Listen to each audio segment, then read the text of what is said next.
Por exemplo, se eu nunca enxerguei o sol, nós estamos aqui à beira de um mar, eu nunca vi o mar, a beleza do mar, da praia, do sol, eu não tenho referencial, eu não sei como é que é. Então, eu não posso dizer nada, eu não tenho nem como me situar diante desse fato. Alguém pode dizer ao meu ouvido, é assim, é assado. Mas uma vez que eu vi a beleza do sol, eu pude olhar o esplendor desse mar, essa praia bonita que tem aqui, uma natureza maravilhosa nessa região, e de repente eu me privo disso, isso deve ser uma coisa terrível.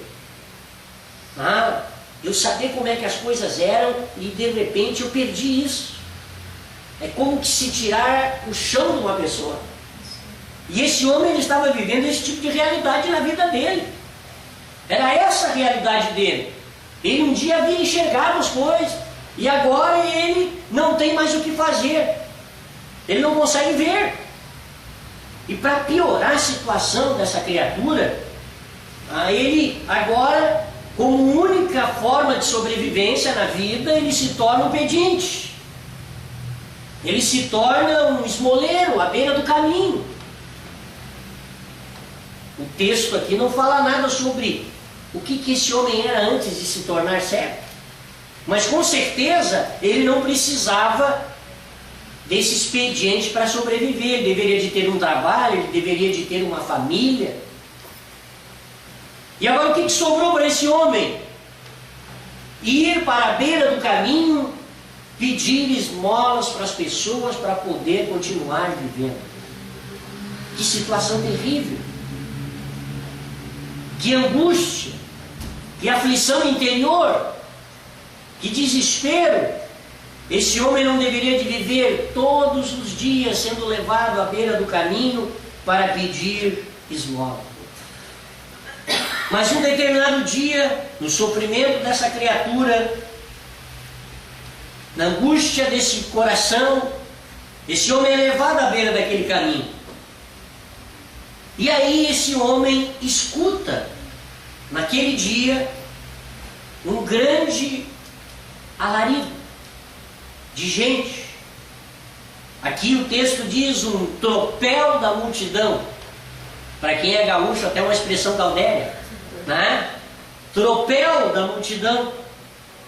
Ouviu o tropel da multidão, a quantidade de gente.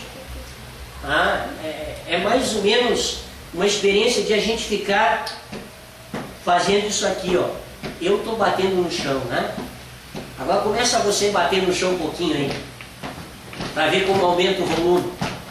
Vai só. Ele ouviu isso aí.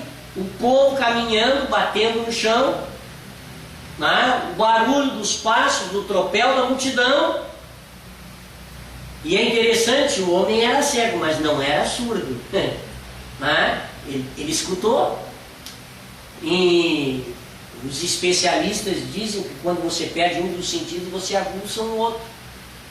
Provavelmente ele deve ter aguçado esse sentido de ouvir. E ele pergunta para quem passava por ali: o que é isso? Que barulho é esse que eu estou ouvindo? E alguém no meio da multidão, ou algumas pessoas, não se sabe aqui precisar, anunciam a ele que passava naquele momento ali Jesus o Nazareno. Quando ele recebeu essa informação, que naquele caminho ali, diante dele, estava passando Jesus o Nazareno, imediatamente ele ergueu a voz e começou a clamar: Jesus, filho de Davi, tem compaixão de mim. E com certeza, esse clamor aqui ele foi intenso. Ele não foi um clamor: Jesus, filho de Davi, tem compaixão de mim.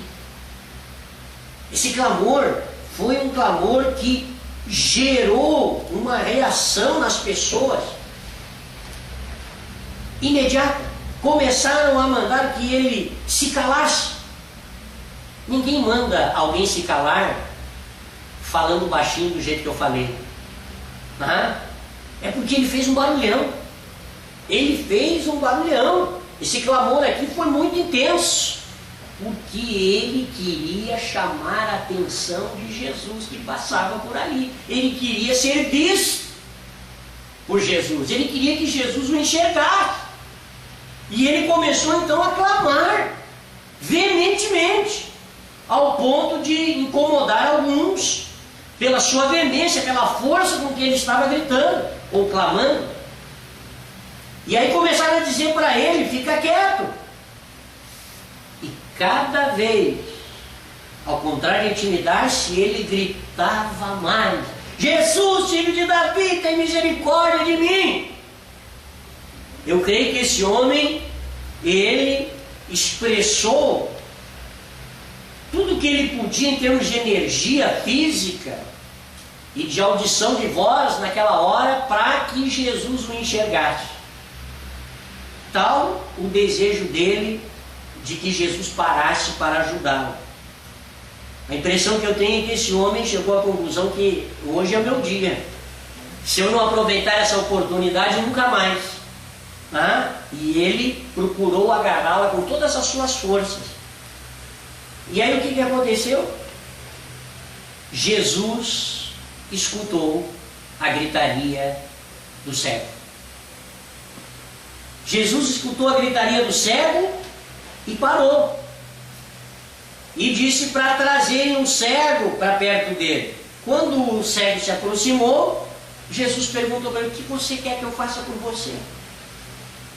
Aí ele respondeu: que eu torne a ver. Então Jesus lhe libera uma palavra só: recupera a tua vista, a tua fé te salvou. E imediatamente, ao ouvir essa palavra da boca de Jesus, o homem passa a ver e começa a glorificar a Deus. E os louvores desse homem, eles são tão intensos que o povo é contagiado e também louva a Deus junto com ele. Amém, meus irmãos? É uma história da Bíblia, um acontecimento na vida de um homem que encontrou-se com Jesus à beira do caminho e que recebeu um grande milagre de Jesus na sua vida. Mas com certeza é um acontecimento na Bíblia que pode nos ensinar muitas coisas para a nossa vida. E cada vez que eu me deparo com essa história, eu aprendo coisas para a minha vida. E hoje à noite eu quero passar para você algumas dessas coisas, duas pelo menos, que são aprendizados com essa história da Bíblia para a nossa vida, para o nosso viver. Porque eu poderia terminar essa palavra aqui e fecharmos a Bíblia e irmos embora. Teria contado uma história para vocês. Mas eu não sou um contador de histórias. Eu sou um pregador da palavra de Deus. Amém, meus irmãos? Amém. Se fosse para contar uma história, eu creio que não precisava ter vindo aqui. E como um pregador da palavra de Deus, nós precisamos aprender com essas histórias da Bíblia para a nossa vida. Porque é isso que nós precisamos que aconteça na nossa vida quando a gente sai da nossa casa e vem para uma reunião como essa. Nós temos que aprender coisas para a nossa vida. Nós temos que receber o ensinamento da palavra de Deus. Nós temos que ser supridos na nossa vida com aquilo que Deus tem para a nossa vida naquele dia que a gente veio buscar a presença dEle. Amém, meus irmãos? Amém. Desejo do meu coração é que você realmente aprenda, que você saia daqui abençoado. Amém? Amém. A primeira coisa que eu quero te ensinar com essa história desse homem cego de Jericó que Jesus curou, teve a sua vida transformada por Jesus quando se encontrou com ele à beira do caminho, diz respeito à importância de nós falarmos de Jesus para as outras pessoas. Amém, minha gente?